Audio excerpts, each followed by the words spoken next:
사진을 다시 봅니다. 틀림없습니다. 윤도철. 제 첫 번째 남편이었던 그 사람의 얼굴이 맞습니다. 윤도철 원장이라는 명패가 선명하게 보입니다.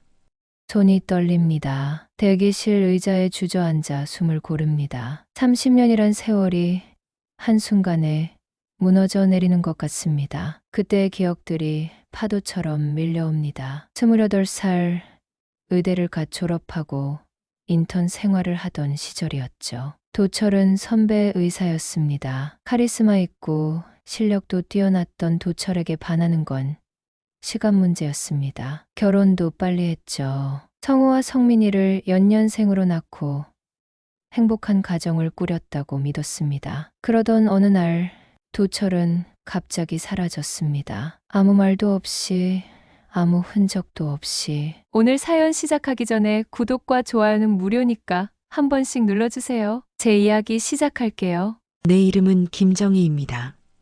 올해로 68이 되었죠. 산부인과 의사로 살아온 지 어언 40년, 이제 곧 은퇴를 앞두고 있습니다. 오늘도 여느 때처럼 아침 일찍 일어나 창가에 서서 정원을 바라봅니다. 서울 근교의 이 조용한 주택가는 제가 재혼한 남편 병수와 함께 살아온 지 15년이 넘었습니다. 정원의 감나무는 제가 처음 이 집에 왔을 때 심은 것인데 이제는 제법 큰 그늘을 들이우고 있죠. 정희야, 아침 먹어야지. 주방에서 들려오는 병수의 목소리. 70이 된 병수는 퇴직한 후로 집안일을 도맡아 하고 있습니다. 과묵한 성격이라 필요한 말만 하는 편이죠. 처음엔 그런 모습이 편했는데 요즘은 왠지 그 침묵이 무겁게 느껴집니다. 식탁에 마주 앉아 밥을 먹는 동안에도 우리는 말이 없습니다. 숟가락이 그릇에 부딪히는 소리만 조용한 식탁을 채웁니다. 예전엔 이런 고요함이 편안했는데 언제부턴가 이 침묵 속에 보이지 않는 벽이 있는 것 같습니다. 오늘도 병원가? 병수가 묻습니다. 짧은 질문이지만 그 안에는 여러 감정이 섞여 있죠. 은퇴를 앞둔 저를 걱정하는 마음도 있고 혼자 남겨질 자신의 외로움도 있을 겁니다. 응, 오후에 수민이가 검진 받으러 온대요. 같이 가기로 했어요. 수민이는 둘째 며느리입니다. 첫째 며느리와는 글쎄요, 고부 갈등이라고 해야 할까요? 서로 맞지 않는 부분이 많아서 지금은 명절에나 얼굴을 봅니다. 하지만 수민이는 달랐습니다. 35의 나이에도 아직 수줍음이 많고 감정 표현은 서툴지만 속정이 깊은 아이죠. 출산이 얼마 안 남았다더니 병수의 말에 고개를 끄덕입니다. 예정일이 일주일 남았으니까요. 산부인과 의사로 수많은 아이들을 받아왔지만 손녀를 맞이하는 건 또 다른 느낌입니다. 점심 무렵 수민이가 왔습니다. 만삭의 배를 안고도 밝게 웃는 모습이 예쁩니다. 어머님, 오늘도 같이 가주셔서 감사해요. 뭘 그런 걸 가지고. 당연한 거지. 차에 오르면서 수민이가 말합니다. 병원에서 추천해준 선생님이 정말 유명하신 분이래요. 고위험 산모 전문이시라고. 순간 가슴이 철렁합니다. 고위험 산모 전문이라. 설마 그런 일은 없겠지만 왠지 불안한 예감이 듭니다. 병원에 도착해서 대기실에 앉아 있는 동안 저는 창밖을 바라봅니다. 이 병원은 제가 근무하던 곳과는 다른 병원입니다. 더 크고 현대적이죠. 분만실로 향하는 복도가 유리창 너머로 보입니다. 이수민님 들어오세요. 간호사의 부름에 수민이가 일어섭니다. 저도 따라 일어서려는데 수민이가 손을 내저으며 말합니다. 어머님은 여기서 기다리세요. 금방 나올게요. 혼자 남은 대기실. 저는 천천히 병원을 둘러봅니다. 벽에 걸린 의료진 사진들이 눈에 들어옵니다. 젊은 의사들의 밝은 얼굴들 사이에서 한 사람의 사진이 유독 눈에 띕니다. 아니, 이건 심장이 멈춘 것 같습니다. 사진 속의 그 얼굴. 분명히 30년 전 저를 떠난 그 사람입니다. 사진을 다시 봅니다. 틀림없습니다. 윤도철, 제 첫 번째 남편이었던 그 사람의 얼굴이 맞습니다. 윤도철 원장이라는 명패가 선명하게 보입니다. 손이 떨립니다. 대기실 의자에 주저앉아 숨을 고릅니다. 30년이란 세월이 한순간에 무너져 내리는 것 같습니다. 그때의 기억들이 파도처럼 밀려옵니다. 28살 의대를 갓 졸업하고 인턴 생활을 하던 시절이었죠. 도철은 선배 의사였습니다. 카리스마 있고 실력도 뛰어났던 도철에게 반하는 건 시간 문제였습니다. 결혼도 빨리 했죠. 성우와 성민이를 연년생으로 낳고 행복한 가정을 꾸렸다고 믿었습니다. 그러던 어느 날 도철은 갑자기 사라졌습니다. 아무 말도 없이, 아무 흔적도 없이. 경찰에 신고도 했고 친척들을 수소문해도 봤지만 소용없었습니다. 마치 세상에서 증발한 것처럼 감쪽같이 사라진 거죠. 어린 두 아들을 안고 울던 밤들이 아직도 생생합니다. 낮에는 병원에서 환자들을 돌보고 밤에는 아이들을 재우며 혼자 사귀었던 그 시간들. 주변에서는 재혼하라고 권했지만 저는 15년을 혼자 살았습니다. 아이들이 어느 정도 자란 후에야 병수를 만났죠. 어머님 괜찮으세요? 수민이가 진료를 마치고 나온 모양입니다. 제 얼굴이 창백해진 걸 보고 걱정스러운 표정을 짓습니다. 아, 응. 괜찮아. 진료는 잘 받았어? 네, 아기도 건강하고 다 좋대요. 그런데 선생님이 출산 때는 다른 분이 담당하실 거래요. 원장님이 직접 하신대요. 또다시 가슴이 철렁합니다. 원장이 직접. 그럼 정말 도철이 수민이의 출산을 담당한다는 말인가요? 집으로 돌아오는 차 안에서 수민이는 계속 말을 걸지만 저는 제대로 대답을 하지 못합니다. 머릿속이 복잡합니다. 도철이 살아있었다니. 그것도 이렇게 가까운 곳에서 멀쩡히 의사로 일하고 있었다니. 집에 도착해서 수민이를 보내고 저는 서재로 들어갑니다. 노트북을 켜고 검색창에 윤도철 산부인과를 입력합니다. 수많은 기사들이 뜹니다. 국내 최고 고위험 산모 전문의 윤도철 원장 기적의 손, 윤도철 원장의 또 한 번의 성공, 서울대병원 출신 윤도철, 개인 병원 개원 10주년. 사진도 있습니다. 나이는 들었지만 여전히 그 얼굴입니다. 깊어진 주름과 희끗해진 머리카락도 그를 숨길 수는 없었습니다. 기사를 읽어보니 15년 전부터 이 병원에서 일했다고 나옵니다.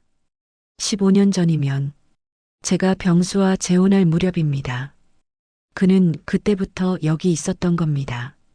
같은 서울에 이렇게 가까운 곳에 있으면서도 한 번도 마주치지 않았다니.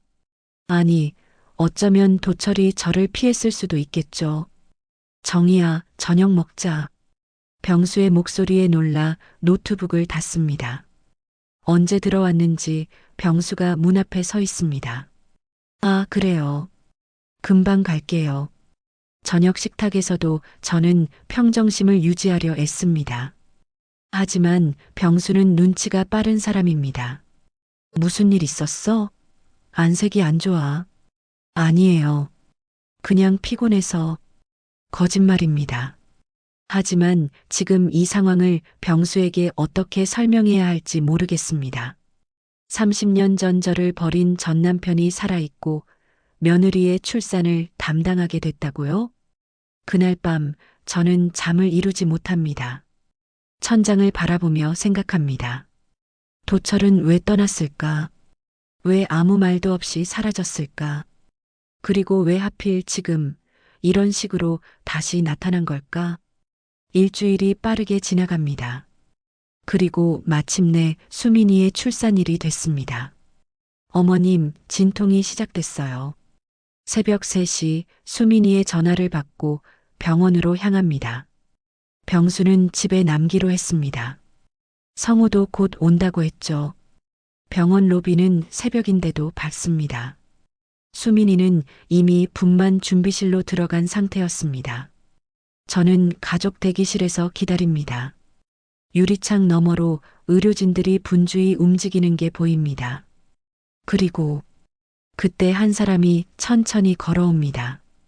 의사 가운을 입은 그 뒷모습만으로도 알 수 있었습니다. 도철입니다.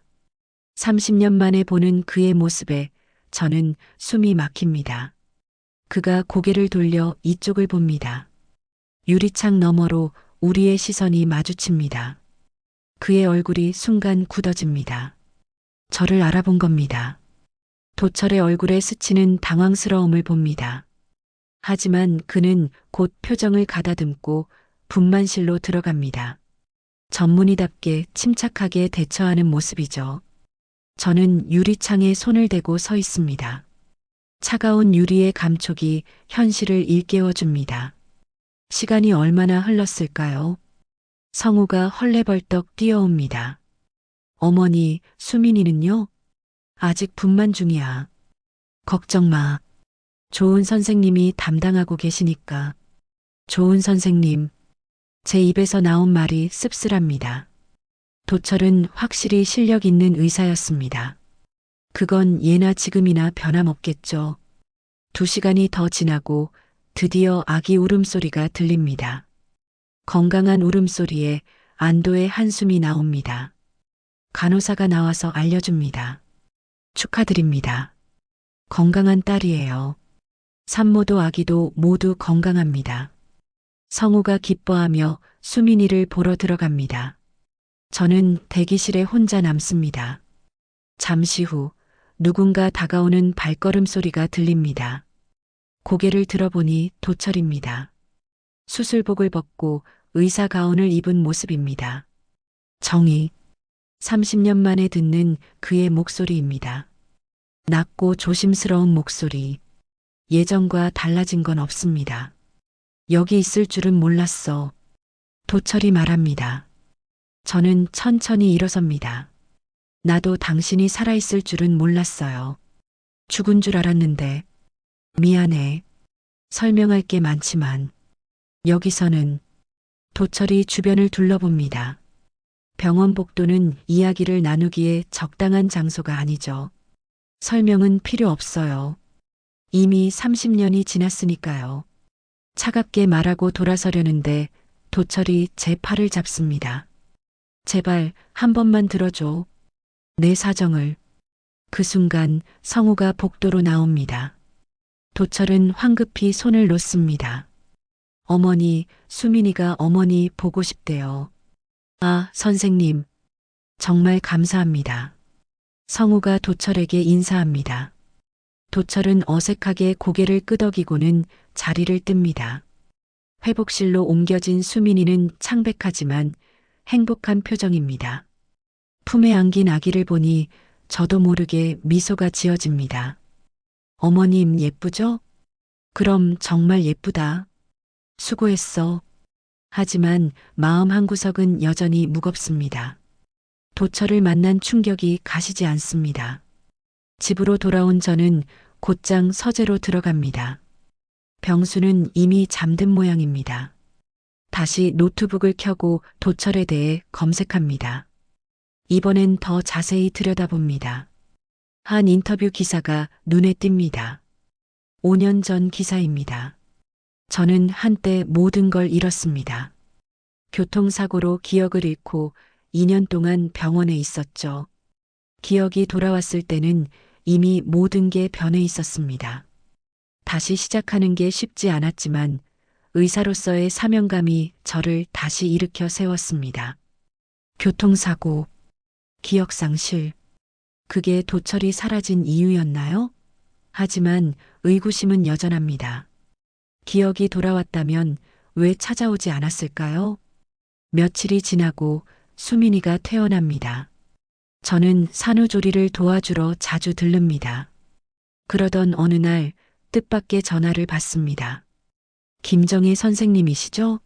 저 윤도철입니다. 심장이 쿵 떨어집니다. 무슨 일이에요? 만나서 이야기하고 싶습니다. 오해를 풀고 싶어요. 오해라뇨? 30년 전 당신이 떠난 건 오해가 아니었어요. 제발 한 번만 만나주세요. 병원 근처 카페에서 기다리겠습니다. 전화를 끊고 한참을 고민합니다. 만나야 할까요? 이미 지나간 일인데 굳이 들춰낼 필요가 있을까요? 하지만 궁금합니다. 그가 무슨 말을 하려는지. 결국 저는 약속 장소로 향합니다. 병수에게는 병원에 볼 일이 있다고만 했습니다. 카페에 들어서니 구석자리에 도철이 앉아 있습니다. 30년 세월이 그의 얼굴에 새겨져 있지만 눈빛만은 여전합니다. 왔구나. 할 말이 뭐예요? 저는 차갑게 묻습니다. 도철은 잠시 말을 고르는 듯 하더니 천천히 입을 엽니다. 그날 병원에서 야간 당직을 마치고 집으로 가던 중이었어. 트럭이 중앙선을 넘어왔고 정신을 차려보니 병원이었지. 이름도 과거도 아무것도 기억나지 않았어. 도철의 목소리가 떨립니다. 2년이 지나서야 기억이 돌아왔어. 하지만 그때는 이미 내가 재혼했다는 소식을 들었어. 아이들도 잘 크고 있다고. 그래서 그냥 모른 척 했다고요? 제 목소리가 날카로워집니다. 도철은 고개를 숙입니다. 미안해. 하지만 이미 새 삶을 살고 있는 너희를 다시 흔들고 싶지 않았어. 도철의 말을 듣고 있자니 분노가 치밀어 오릅니다. 새 삶을 살고 있는 우리를 흔들고 싶지 않았다고요? 그게 당신이 할 소리인가요? 당신이 사라졌을 때 성우는 6살, 성민이는 5살이었어요. 아빠 언제 와? 아빠 보고 싶어. 매일 밤 그렇게 울던 아이들을 달래며 보낸 시간이 얼마인지 알아요? 제 목소리가 떨립니다. 30년 동안 가슴속에 묻어두었던 감정들이 쏟아져 나옵니다. 낮에는 병원에서 남의 아이를 받으면서도 정작 내 아이들은 제대로 돌보지 못했어요. 어린이집에 늦게 데리러 가서 혼자 울고 있던 성민이를 안고 얼마나 울었는지. 당신은 모르죠? 도철은 아무 말 없이 듣고만 있습니다. 그의 눈가가 붉어집니다. 기억이 돌아왔을 때 왜 찾아오지 않았어요? 재혼했다고? 그게 이유가 되나요? 적어도 아이들에게는 아빠가 살아있다는 걸 알려줬어야 하는 거 아니에요? 미안해. 정말 미안해. 도철의 사과가 공허하게 들립니다. 커피잔을 든 손이 떨려서 내려놓습니다. 병수 씨는 좋은 사람이더라. 너와 아이들을 잘 돌봐주고 있다고 들었어. 순간 이상한 느낌이 듭니다. 도철이 병수를 아는 듯한 뉘앙스입니다. 병수를 어떻게 알아요? 도철이 잠시 머뭇거립니다. 그리고 천천히 입을 엽니다. 사실 병수는 내 친구였어. 의대 동기였지. 충격적인 고백에 저는 할 말을 잃습니다. 병수가 도철의 친구였다니. 그럼 병수는 처음부터 제가 도철의 아내였다는 걸 알고 있었단 말인가요? 그날 밤 사고 나기 전에 병수와 술을 마셨어. 그때 난 내게 미안한 마음을 털어놨지. 의사로서는 성공했지만 남편으로서, 아버지로서는 실패했다고. 너무 바빴고 가정을 돌보지 못했다고. 도철의 고백이 이어집니다. 병수는 날 위로해줬어. 하지만 그의 눈빛에서 뭔가를 봤어. 너를 향한 그런 마음을. 하지만 그때는 대수롭지 않게 넘겼지. 머릿속이 복잡해집니다. 병수가 저를 예전부터 알고 있었다면 그럼 우리의 만남은 우연이 아니었단 말인가요? 기억이 돌아온 후 병수를 찾아갔어. 그리고 들었지. 내가 그와 재혼했다는 것을, 아이들도 잘 지낸다는 것을. 병수는 말했어. 이제 정희와 아이들은 내 가족이라고. 내가 나타나서 혼란을 주지 말라고. 도철의 말에 가슴이 먹먹해집니다. 병수가 그런 말을 했다니. 그래서 물러났어. 내가 나타나면 모두가 불행해질 것 같았거든. 하지만 도철이 잠시 말을 멈춥니다. 하지만 이렇게 다시 만나게 될 줄은 몰랐어. 운명이 참 잔인하네. 카페를 나와 집으로 돌아오는 길, 저는 계속 생각합니다. 병수가 모든 걸 알고 있었다면 그동안 어떤 마음으로 저와 함께 살았을까요? 도철의 그림자를 보면서도 사랑해 준 걸까요? 집에 도착하니 병수가 거실에서 신문을 읽고 있습니다. 평소와 다름없는 모습이지만 이제는 달라 보입니다. 왔어? 차 한잔 할래? 병수의 물음에 고개를 끄덕입니다. 부엌으로 가는 병수의 뒷모습을 보며 결심합니다. 물어봐야겠다고. 차를 마시며 저는 조심스럽게 입을 엽니다. 여보, 혹시 윤도철이라는 사람 알아요? 병수의 손이 멈춥니다. 찻잔을 내려놓으며 저를 봅니다. 그 눈빛에서 모든 걸 알 수 있었습니다. 알고 있었구나. 병수가 한숨을 쉽니다. 그리고 천천히 고개를 끄덕입니다. 언제부터 알았어? 처음부터. 아니, 정확히는 당신을 만나기 전부터 알고 있었지. 병수가 일어나 서재로 갑니다. 잠시 후 오래된 사진첩을 들고 나옵니다. 펼쳐진 페이지에는 젊은 시절의 세 사람이 있었습니다. 도철, 병수, 그리고 저. 의대 축제 때 찍은 사진이야. 도철이 널 처음 소개했을 때부터 난 널 좋아했어. 병수의 고백에 숨이 막힙니다.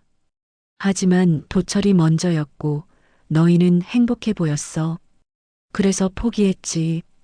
친구의 아내를 사랑하는 건 도리가 아니니까. 그럼 도철이 사라진 그날. 그날 밤 도철과 술을 마셨어. 놈이 힘들어하는 것 같아서 병원 일에 치여서 가정을 돌보지 못한다고 내게 미안하다고 하더라. 그리고 병수가 말을 멈춥니다. 병수의 얼굴에 고통스러운 표정이 스칩니다. 오래된 죄책감이 그를 짓누르는 것 같습니다. 그리고 도철이 말했어. 차라리 사라지고 싶다고. 너와 아이들에게 더 좋은 남편, 더 좋은 아버지가 나타났으면 좋겠다고. 순간 나는 끔찍한 생각을 했어. 병수가 눈을 감습니다. 그의 목소리가 떨립니다. 만약 도철이 없다면 내가 너와 아이들을 돌볼 수 있을 거라고. 그런 생각을 한 내 자신이 역겨웠어. 친구를 배신하는 마음을 품었으니까. 저는 병수의 손을 잡습니다. 차갑게 식은 손입니다. 그날 밤 도철을 집까지 데려다주고 돌아왔어. 다음 날 아침 도철이 사고를 당했다는 소식을 들었지. 병원으로 달려갔지만 이미 다른 병원으로 이송된 뒤였어. 그리고 행방불명됐다고 들었어. 그럼 당신은 도철이 살아있다는 걸 몰랐어. 정말이야. 나도 그가 죽은 줄 알았어. 하지만 내 마음 한구석에는 죄책감이 있었지. 내가 그런 마음을 품어서 그래서 도철에게 그런 일이 생긴 건 아닐까 하고. 병수의 고백이 이어집니다. 5년이 지나고 너를 다시 만났어. 병원 학회에서였지. 혼자서 두 아이를 키우며 의사로 살아가는 너를 보고 도와주고 싶었어. 처음엔 그게 전부였어. 기억이 납니다. 학회장에서 우연히 만난 병수. 커피를 마시며 이야기를 나눴고 그 후로 가끔 연락을 주고받았죠. 어느새 의지하게 됐고 사랑으로 발전했습니다. 처음엔 도철에 대한 죄책감 때문이었어. 하지만 시간이 지나면서 진심으로 너를 사랑하게 됐어. 너와 아이들이 내 전부가 됐지. 그런데 왜 말하지 않았어요? 도철의 친구였다는 걸. 겁이 났어. 진실을 알면 내가 떠날까봐. 그리고 도철의 기억을 다시 떠올리게 하고 싶지 않았어. 거실에 침묵이 흐릅니다. 벽시계 소리만이 고요를 깨뜨립니다. 10년 전이었어. 병수가 다시 입을 엽니다. 도철에게서 연락이 왔어. 살아있다고 기억을 되찾았다고. 만나자고 했지. 놀라움에 숨이 막힙니다. 10년 전이면 제가 병수와 재혼한 지 5년째 되던 해입니다. 만났어요? 그래. 도철은 많이 변해 있었어. 여전히 의사로 일하고 있었지만 뭔가 공허해 보였어. 너와 아이들 이야기를 물었어. 행복하냐고. 뭐라고 대답했어요? 행복하다고. 내가 잘 돌보고 있다고. 그러자 도철이 말했어. 그럼 됐다고. 자신은 이제 없는 사람이니 나타나지 않겠다고. 병수가 서재로 다시 들어가더니 낡은 편지 봉투를 가져옵니다. 이건 도철이 그때 준 거야. 너에게 전하지는 말라고 했지만 이제는 줘야 할 것 같아. 떨리는 손으로 편지를 받습니다. 도철의 필체가 선명합니다. 정희에게 이 편지가 내 손에 전해질지는 모르겠다. 아니, 전해지지 않기를 바라는 마음이 더 크다. 기억을 되찾았을 때 가장 먼저 떠오른 건 너와 아이들이었다. 하지만 이미 시간은 많이 흘렀고 너희는 새로운 삶을 살고 있었다. 병수가 좋은 남편이 되어주고 있다니 다행이다. 그는 내가 하지 못한 것들을 해주고 있겠지. 미안하다. 이 말밖에는 할 수 없다. 부디 행복하기를. 편지를 읽는 동안 눈물이 흐릅니다. 10년 동안 병수가 이 편지를 간직하고 있었다니. 왜 이제야? 용기가 없었어. 그리고 정말로 우리가 행복했으니까. 굳이 과거를 들춰낼 필요가 없다고 생각했어. 병수가 제 손을 잡습니다. 하지만 운명은 피할 수 없나 봐. 도철이 수민이의 의사가 될 줄은 몰랐어. 당신도 알고 있었군요. 그 병원에 도철이 있다는 걸. 최근에 알았어. 하지만 내가 모르는 게 나을 거라 생각했지. 미안해. 저는 병수를 봅니다. 15년을 함께 산 남편. 도철의 그림자를 안고도 저를 사랑해준 사람. 이제 어떻게 하고 싶어? 병수가 묻습니다. 그 눈빛에는 두려움이 있습니다. 제가 도철에게 돌아갈까봐 걱정하는 것 같습니다. 병수의 질문에 저는 한참을 생각합니다. 이제 어떻게 하고 싶냐고요? 솔직히 저도 모르겠습니다. 30년 전의 상처, 15년간의 새로운 삶, 그리고 이제 알게 된 진실들이 머릿속에서 뒤엉킵니다. 잠시 시간을 주세요. 생각을 정리해야 할 것 같아요. 병수는 고개를 끄덕입니다. 그의 얼굴에 안도와 불안이 교차합니다. 며칠이 지났습니다. 저는 평소처럼 병원에 출근하고 환자들을 돌봅니다. 하지만 마음은 여전히 복잡합니다. 은퇴를 앞둔 시점에서 이런 일이 생기다니. 그러던 어느 날 수민이에게서 전화가 옵니다. 어머님, 아기 100일 사진 찍으려고 하는데 같이 가주실래요? 100일이라니 벌써 그렇게 시간이 흘렀나 봅니다.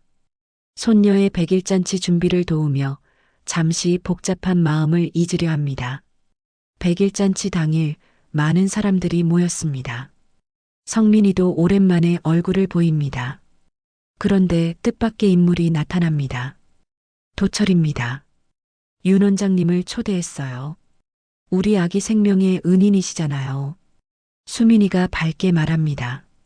도철과 저는 어색하게 인사를 나눕니다. 병수의 표정도 굳어 있습니다. 잔치가 진행되는 동안 저는 도철을 지켜봅니다. 아기를 안고 있는 그의 모습에서 묘한 감정을 느낍니다. 성우와 성민이가 어렸을 때 도철이 이렇게 아이들을 안아줬다면 어땠을까요? 아버지.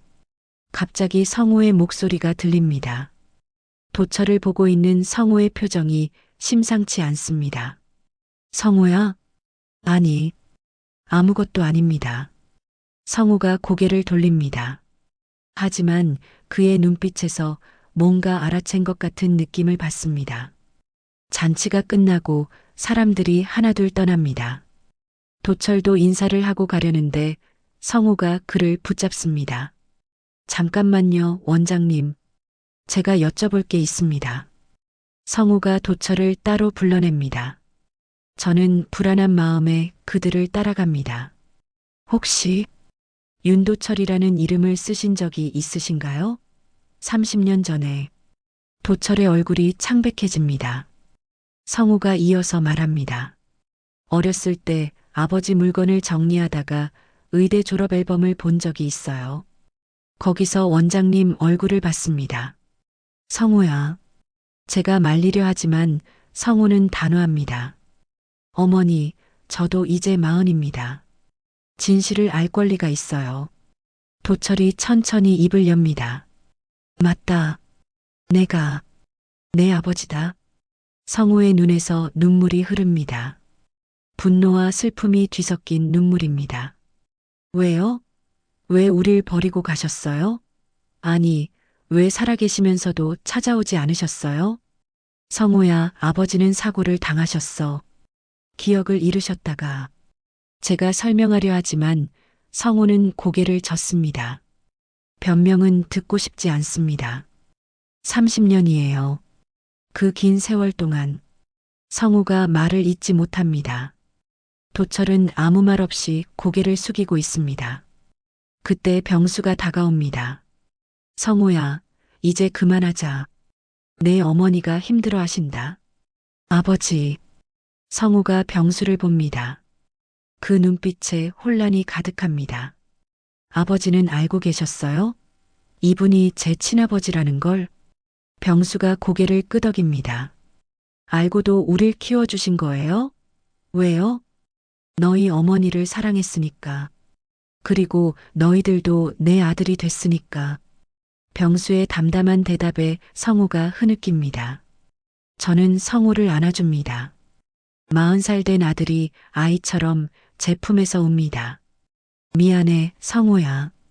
엄마가 미안해. 한참을 울던 성우가 겨우 진정합니다. 도철을 보며 말합니다. 저는 아직 용서할 수 없어요.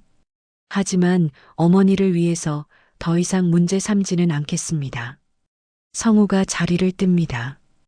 도철도 무거운 발걸음으로 떠납니다. 남은 저와 병수는 거실에 앉아 있습니다. 긴 침묵이 흐릅니다. 성우가 알아버렸네요. 언젠가는 알게 될 일이었어. 오히려 이제야 알게 된 게 다행일지도. 병수의 말이 맞습니다. 진실은 언젠가 드러나게 마련이니까요. 여보, 제가 병수를 부릅니다. 고마워요. 그동안 정말 고마웠어요. 100일잔치 이후 며칠이 지났습니다. 성우는 그 후로 연락이 없고 저는 그런 성우가 걱정되지만 시간을 주기로 했습니다. 아들에게도 이 모든 걸 받아들일 시간이 필요하겠죠. 오늘은 병원에서 제 은퇴식이 있는 날입니다. 40년간 일했던 곳을 떠나는 마음이 시원섭섭합니다. 동료들이 준비한 작은 파티에서 저는 인사말을 합니다. 긴 시간 동안 함께 해주신 모든 분들께 감사드립니다. 이제는 저도 쉬면서 못다한 일들을 해보려고 합니다. 박수 소리 속에서 문득 도철이 떠오릅니다. 그도 언젠가는 은퇴하겠죠. 우리가 함께 의사로 늙어갔다면 어땠을까요? 은퇴식을 마치고 집으로 돌아오니 뜻밖의 손님이 와 있습니다. 성민입니다. 둘째 아들은 형과 달리 차분한 성격이라 속마음을 잘 드러내지 않는 아이였죠. 엄마, 할 얘기가 있어서 왔어요. 성민이가 조심스럽게 말을 꺼냅니다. 형한테 들었어요. 윤도철 원장님이 우리 아버지라는 거. 역시 성우가 동생에게 이야기한 모양입니다. 저는 고개를 끄덕입니다. 엄마는 힘드셨겠네요. 혼자서 그 모든 걸 감당하시느라. 성민이의 따뜻한 말에 눈물이 납니다. 첫째와는 다른 반응입니다. 나는 괜찮아요. 최병수 아버지가 진짜 아버지예요. 날 키워주신 분이니까. 그분이 없었다면 우리 가족은 없었겠죠. 성민아, 대신 한 가지 부탁이 있어요. 윤도철 원장님을 한번 만나보고 싶어요. 형처럼 원망하려는 게 아니라 그냥 궁금해서요. 성민이의 부탁을 들어주기로 했습니다. 도철에게 연락해서 만남을 주선했죠. 약속 장소는 도철의 병원 근처 조용한 찻집입니다. 도철은 긴장한 표정으로 앉아 있습니다. 성민이가 들어오자 일어서서 인사합니다. 성민아, 이렇게 크다니. 안녕하세요, 원장님. 성민이는 담담하게 인사합니다. 그리고 자리에 앉아 도철을 바라봅니다. 궁금한 게 많아요. 우리가 어렸을 때 어떤 아버지였는지, 왜 의사가 되셨는지, 그런 것들이요. 도철은 천천히 이야기를 시작합니다. 성민이가 돌 때 처음으로 걸음마를 했던 일, 성우가 자전거 타는 걸 가르쳐 줬던 일, 작은 추억들을 하나씩 꺼내 놓습니다. 너희들은 내 전부였어. 하지만 나는 좋은 아버지가 아니었지. 일에만 매달렸거든. 후회하세요? 성민이의 질문에 도철이 고개를 끄덕입니다. 매일매일 후회해. 하지만 돌이킬 수 없는 일이지.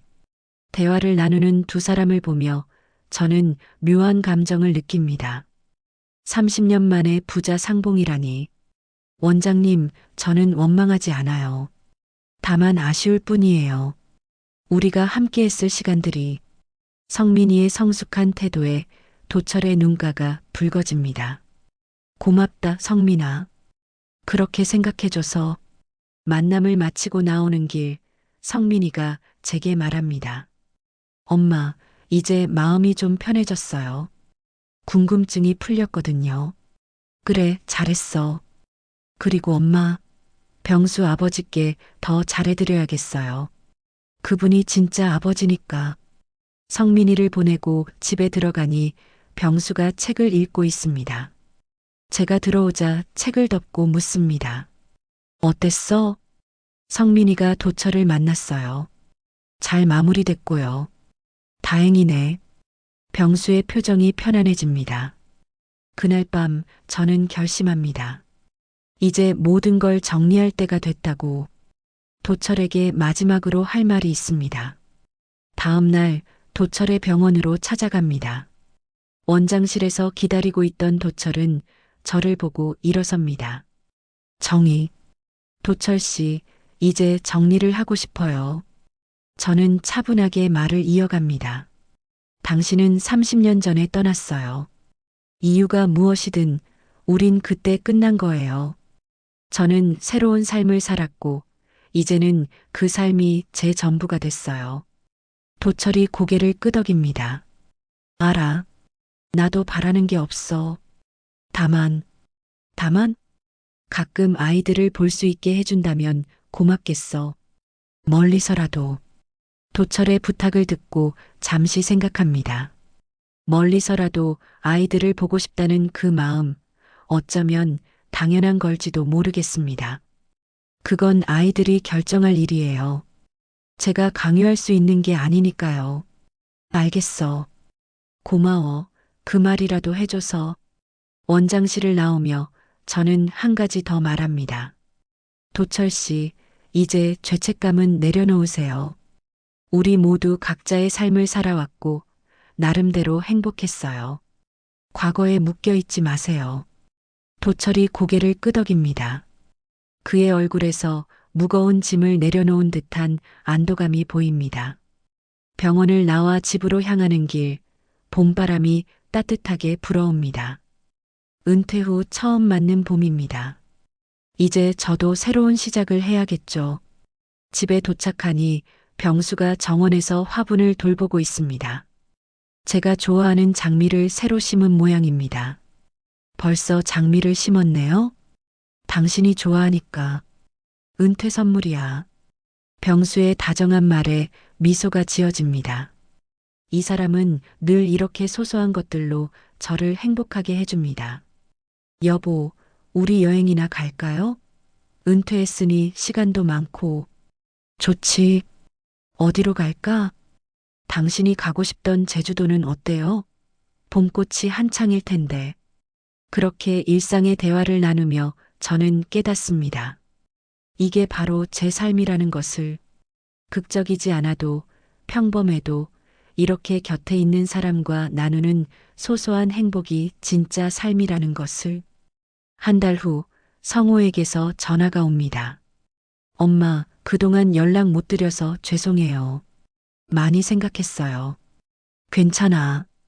시간이 필요했을 거야. 성민이랑도 이야기했어요. 그리고 아빠, 병수 아빠랑도요. 성호의 목소리가 차분해졌습니다. 윤도철 원장님을 용서하기는 아직 어려워요. 하지만 엄마를 위해서, 그리고 우리 가족을 위해서 과거는 과거로 두기로 했어요. 고마워, 성호야. 그리고 엄마, 병수 아빠가 진짜 대단하신 분이라는 걸 이제야 알았어요. 남의 아이들을 친자식처럼 키워주신 거잖아요. 성호의 말에 가슴이 뭉클합니다. 그래요, 병수는 정말 대단한 사람입니다. 어느덧 계절은 여름으로 접어들었습니다. 손녀는 쑥쑥 자라고 수민이는 육아에 바쁩니다. 저는 가끔 육아를 도와주며 할머니의 기쁨을 만끽합니다. 어느 날 오후 수민이가 아기를 데리고 왔습니다. 어머님, 아기가 이제 엄마 아빠도 할 줄 알아요. 정말? 우리 공주님이 벌써? 아기를 안고 있는데 수민이가 조심스럽게 말합니다. 어머님, 윤도철 원장님한테 감사 인사를 전하고 싶은데 괜찮으실까요? 그럼 그분 덕분에 이 아이가 건강하게 태어났으니까 수민이의 배려가 고맙습니다. 며느리는 이 복잡한 관계를 나름대로 이해하고 받아들인 것 같습니다. 저녁 무렵 병수와 산책을 나갑니다. 손을 잡고 걷는 우리의 모습이 영락없는 노부부입니다. 정희야, 후회 없어? 병수가 묻습니다. 뭐요? 도철이를 다시 만난 것. 혹시 다른 선택을 했다면 어땠을까 하고. 저는 병수의 손을 꼭 잡습니다. 후회 없어요. 당신이 있어서 행복했어요. 앞으로도 그럴 거고요. 나도 그래. 당신을 만난 게 내 인생 최고의 선택이었어. 노을이 지는 하늘을 바라보며 걷습니다. 인생이란 게 참 묘합니다. 떠난 사람, 남은 사람, 그리고 새로 만난 사람. 그 모든 인연이 모여 한 사람의 삶을 만들어갑니다. 며칠 후 우체통에서 편지 한 통을 발견합니다. 도철의 편지입니다. 정희에게 이제야 진짜 작별 인사를 합니다. 미안했고 고마웠습니다. 부디 행복하세요. 당신이 선택한 그 삶에서 끝까지 행복하기를. 추신. 곧 지방으로 내려갑니다. 새로운 시작을 하려고요. 편지를 읽고 한숨을 내쉽니다. 도철도 이제 자신의 길을 가는군요. 그게 서로를 위해 최선일 겁니다. 편지 왔어? 병수가 묻습니다. 저는 편지를 보여줍니다. 병수는 묵묵히 읽고는 말합니다. 잘 됐네. 모두가 새 출발을 하는 거야. 그날 밤 저는 일기를 씁니다. 은퇴 후 시작한 새로운 습관입니다. 누군가는 떠나고 누군가는 남는다. 중요한 건 누구와 함께 남았는가이다. 나는 병수와 남았고 그것으로 충분하다. 우리에겐 아직 남은 시간이 있고 그 시간을 함께 채워갈 것이다. 이것이 우리가 선택한 사랑이고 삶이다. 창밖으로 별이 빛납니다. 내일은 병수와 제주도로 떠납니다. 새로운 추억을 만들러 우리의 남은 인생에 아름다운 페이지를 더하러.